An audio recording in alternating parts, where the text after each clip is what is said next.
2025 ইংরেজিতে একজন ট্রান্সজেন্ডার, ওনার নাম হচ্ছে কমলিকা দাস।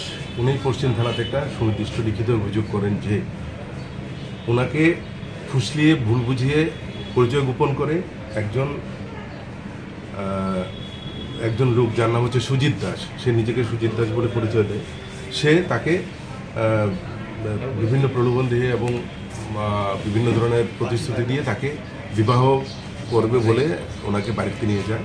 কমলিকা দাসকে বাড়িতে নিয়ে যাওয়ার পর কমলিকা দাস বুঝতে পারে যে অ্যাকচুয়ালি ওর নাম হয়েছে জলিল মিয়া। তো সঙ্গে সঙ্গে উনি প্রতিবাদ করেন যে না, এই ধরনের সম্পর্ক তো আমি মেনে নেব না। কিন্তু তারপরেও ওনাকে 3 দিন ওদের বাড়িতে বেঁধে রেখে নানানভাবে শারীরিক মানসিক নির্যাতন ওর উপর করা হয়েছে। পরবর্তী সময় উনি ওখান থেকে কোনোভাবে ছুটে হসপিটালে ভর্তি হন এবং তিনি অনেকদিন হসপিটালেও ছিলেন।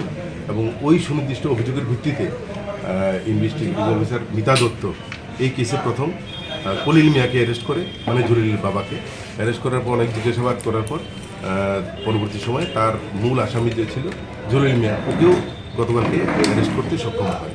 এবং এই কেসে আমাদের কাছে অনেক তথ্য প্রমাণ আমরা যেগুলি পেয়েছি, তাতে আমাদের ইনভেস্টিগেটিং অফিসার যে আছেন মিতা দত্ত, উনি ওনার সঠিক তদন্তের মাধ্যমে তদন্ত কার্যটি করে এসছে। আমাদের দৃঢ় বিশ্বাস এই কেসে কনভিকশন হবে এবং আজকে তাকে আমরা আদালতে প্রেরণ করছি।